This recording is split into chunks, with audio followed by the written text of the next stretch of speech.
Alors dans ce tuto, on va voir quelques finesses dans le fichier Pridim. Des cellules qui peuvent vous paraître bizarres, pas nécessaires, mais on va vous expliquer un peu, je vais vous expliquer un peu leur rôle. Alors on va ouvrir ce fichier, voilà. On va commencer par le début, par les schémas statiques. Il y a une série de schémas statiques de 1 à 6, et puis il y a un septième cas. Ce septième cas, ce n'est pas un schéma statique. C'est quand uniquement le moment est connu, mais qu'on n'a pas été capable de mettre la poutre dans un de ces éléments, dans un de ces schémas statiques-là, mais qu'on connaît le moment par un autre logiciel ou à la main. Vous l'introduisez ici et vous demandez surtout qu'il calcule avec le schéma statique, entre guillemets, numéro 7. Et donc il va calculer avec cette valeur-là uniquement le moment, donc à l'ELU et pas à l'ELS. Première petite information. Passons aux portées et aux charges de la poutre.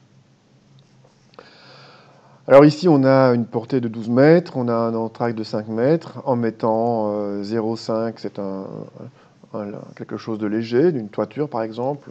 0 ici et 1 là, voilà, c'est la toiture. Une grande toiture. On va avoir le prédimensionnement en lamelé collé. Alors il y a des informations complémentaires. Ici, n égale 1. Donc ça, c'est quand la poutre que l'on calcule retient plusieurs planchers au lieu, ou soutient plusieurs planchers, au lieu de rajouter les poids du plancher, on dit, ben voilà, il y a plusieurs planchers avec le même poids que ce qui intervient déjà là. La charge linéaire là, c'est pour rajouter une charge linéaire connue d'un élément structurel. C'est le cas du béton. Quand on choisit le béton, le poids du béton n'est vraiment pas négligeable, contrairement à l'acier et au bois. Et donc, dans ce cas-ci, la poutre béton, elle fait 9,65 kN par mètre. Je vais lui donner une largeur un peu plus correcte. Voilà, 3,12. Donc, j'indique ici 3,12. Puis après, bien sûr, elle va grandir un peu puisque j'ai surchargé la poutre pour qu'elle puisse tenir son poids propre. Et je vais mettre 4. J'arrondis à 4.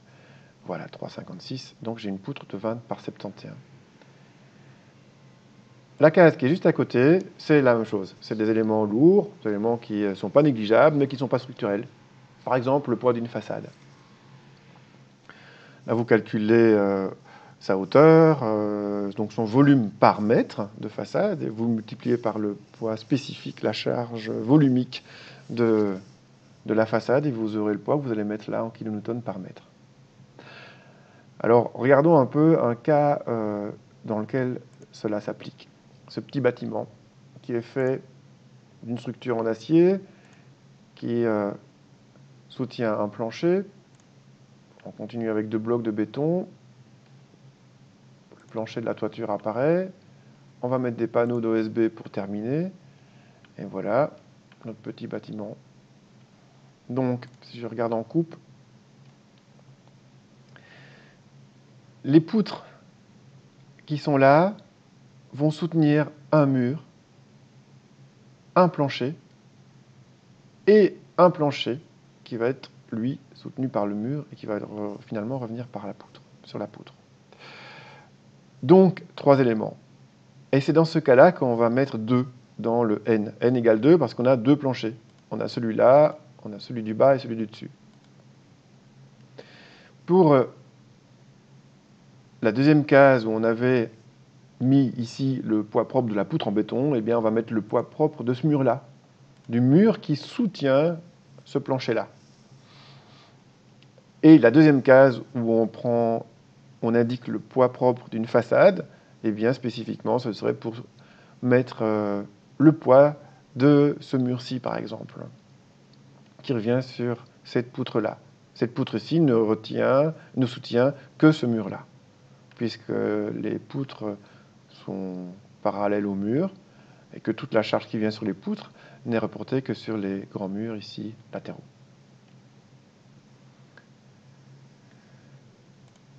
Donc voilà à quoi servent ces 3 cellules-là.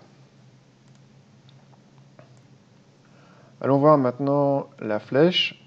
Dans la flèche, on a deux manières d'introduire la déformation maximum de la poutre.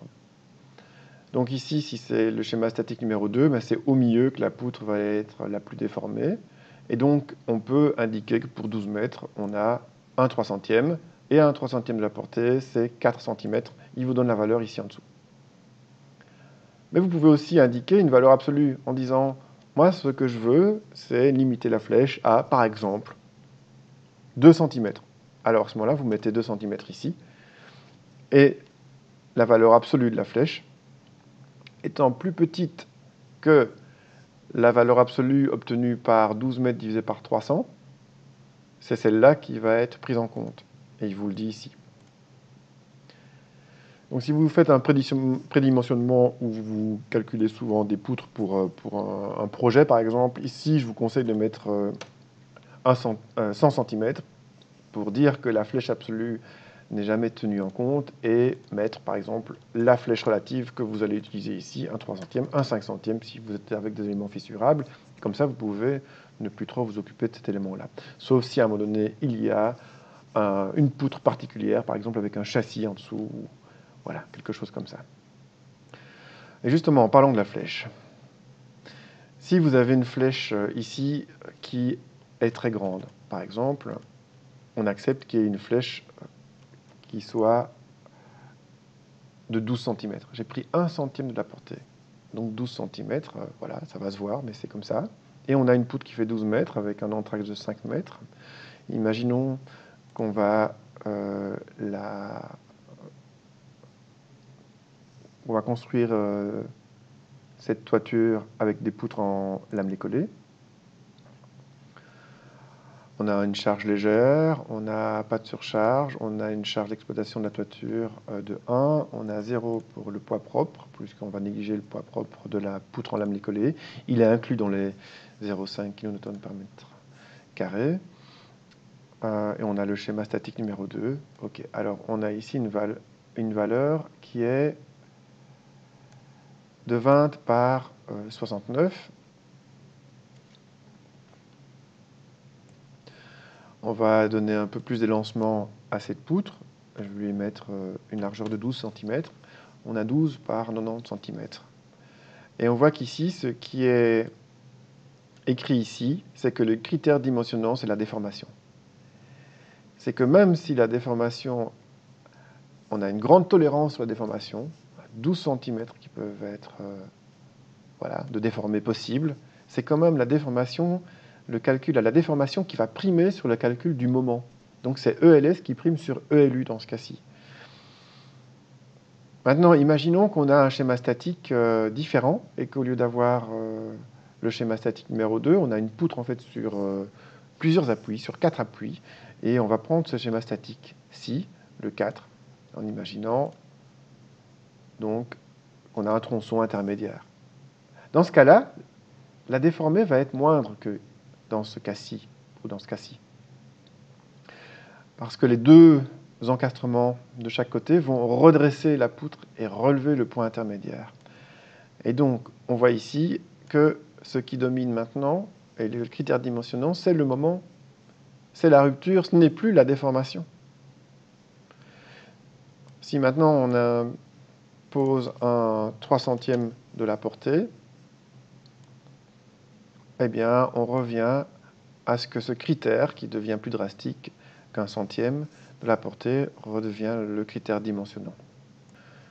Voilà, on a vu les dernières petites finesses qu'il y a à savoir dans Predim en ce qui concerne les poutres. Bon travail à vous avec toute cette information complémentaire.